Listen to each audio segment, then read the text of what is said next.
नमस्कार, आप सभी का एक बार फिर से स्वागत है। नवरात्र की हार्दिक शुभकामनाएं। आइए नवरात्र के पावन अवसर पर मैं आपको सुनाती हूँ नवरात्र की व्रत कथा। एक बार की बात है, प्राचीन काल में मनोहर नगर में पीठत नाम का एक ब्राह्मण रहा करता था। वो भगवती दुर्गा का भक्त था। उसके संपूर्ण सद्गुणों से युक्त सुमति नाम की एक बहुत ही सुंदर कन्या उत्पन्न हुई। वो कन्या सुमति अपने पिता के घर बाल्यकाल में अपनी सहेलियों के साथ क्रीड़ा करती हुई इस प्रकार बढ़ने लगी जैसे शुक्ल पक्ष में चंद्रमा की कली बढ़ती है। उसके पिता प्रतिदिन जब दुर्गा जी की पूजा करके होम किया करते, वो भी उनके साथ नियम से वहां उपस्थित रहती। एक दिन सुमति अपनी सखियों के साथ खेल में लग गई और भगवती के पूजन में उपस्थित नहीं हुई।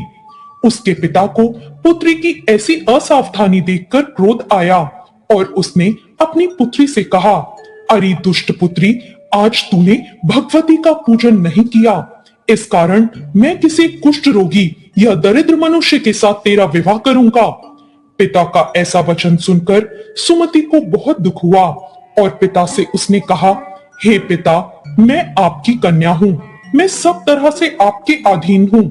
जैसी आपकी इच्छा हो वैसा ही करो। राजा से, कुष्ठी से, दरिद्र से या किसी के साथ भी मेरा विवाह कर दो, पर होगा वही जो मेरे भाग्य में लिखा होगा। मेरा तो अटल विश्वास है, जो जैसा कर्म करता है उसको कर्मों के अनुसार वैसा ही फल प्राप्त होता है, क्योंकि कर्म करना मनुष्य के अधीन है और फल देना ईश्वर के अधीन है। जैसे अग्नि में पड़ने से तृणादि उसको अधिक प्रदीप्त कर देते हैं, इस प्रकार कन्या के निर्भयता के ऐसे वचन सुनकर ब्राह्मण और क्रोधित हो गया और उसने अपनी कन्या का विवाह एक कुष्ठ रोगी के साथ कर दिया और बहुत क्रोधित होकर उससे कहने लगा, हे पुत्री, अपने कर्म का अब तुम फल भोगो। देखते हैं भाग्य के भरोसे रहकर तुम क्या करती हो। पिता के ऐसे कटु वचन सुनकर सुमति मन में विचार करने लगी, अहो, मेरा बड़ा दुर्भाग्य है जिससे मुझे ऐसा पति मिला। इस तरह अपने दुख का विचार करती हुई वो कन्या अपने पति के साथ वन में चली गई और डरावने कुशायुक्त उस निर्जन वन में उन्होंने रात बड़े कष्ट से व्यतीत की। उस गरीब बालिका की ऐसी स्थिति देख देवी भगवती उसके पुराने जन्म के पुण्य के प्रभाव से वहां प्रकट हो गई और उन्होंने सुमति से कहा, हे दीन ब्राह्मणी, मैं तुझसे प्रसन्न हूँ। तुम जो चाहे वर मांग सकती हो। भगवती दुर्गा का ये वचन सुनकर वो ब्राह्मणी बोली, आप कौन हैं? वो सब आप मुझसे कहो। सुमति की ये बात सुनकर देवी ने कहा, मैं आदि शक्ति भगवती हूँ और मैं ही ब्रह्म विद्या व सरस्वती हूँ। प्रसन्न होने पर मैं प्राणियों का दुख दूर कर उनको सुख प्रदान करती हूँ। हे ब्राह्मणी, मैं तुझ पर तेरे पूर्व जन्म के पुण्य के प्रभाव से प्रसन्न हूँ। तुम्हारे पूर्व जन्म का अब मैं तुम्हें वृतांत सुनाती हूँ। ध्यान पूर्वक सुनो। तू पूर्व जन्म में भील की स्त्री थी और अत्यंत पतिव्रता थी। एक दिन तेरे पति को चोरी के अपराध में पकड़ लिया गया। चोरी करने के कारण तुम दोनों को सिपाहियों ने पकड़ लिया और ले जाकर जेल में डाल दिया। उन लोगों ने तुम्हें और तुम्हारे पति को भोजन भी नहीं दिया। इस प्रकार नवरात्र के 9 दिन तुमने कुछ नहीं खाया और न ही जल ग्रहण किया। इस प्रकार तुम्हारा नवरात्र का व्रत हो गया।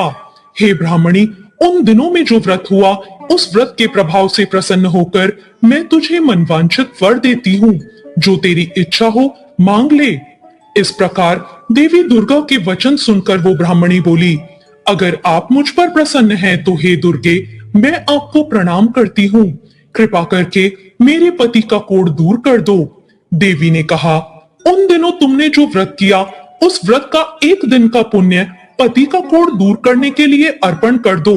उस पुण्य के प्रभाव से तेरा पति कोढ़ से मुक्त हो जाएगा।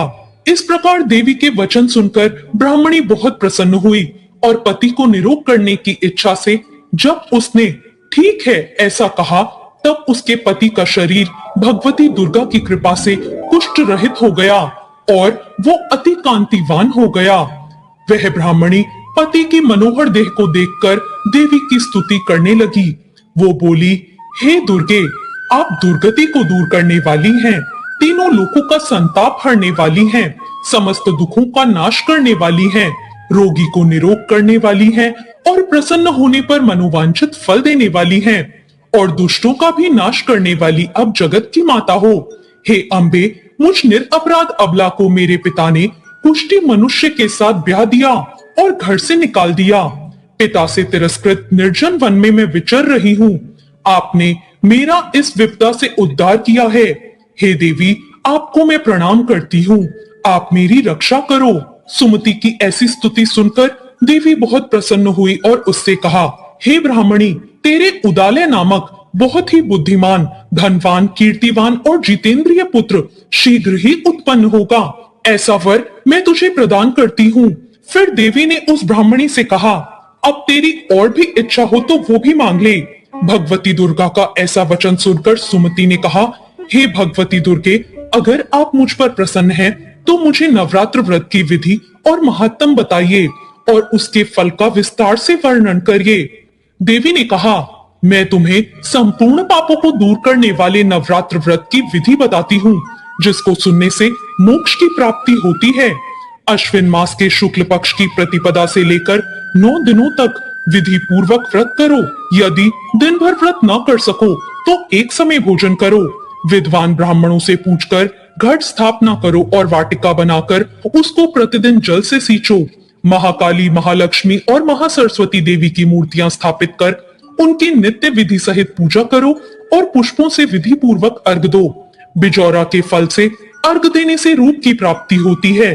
जायफल से अर्घ देने से कीर्ति, दाख से अर्घ देने से कार्य की सिद्धि होती है, आंवले से अर्घ देने से सुख की प्राप्ति और केले से अर्घ देने से आभूषणों की प्राप्ति होती है।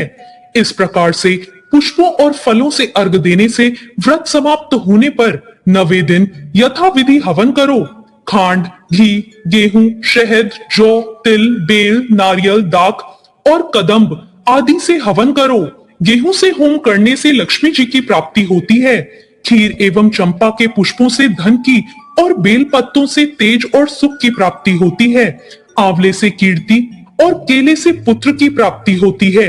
कमल से राज सम्मान की और दाखों से संपदा की प्राप्ति होती है। खांड, घी, नारियल, शहद, जौ और तिल या फलों से होम करने से मनवांछित वस्तु की प्राप्ति होती है।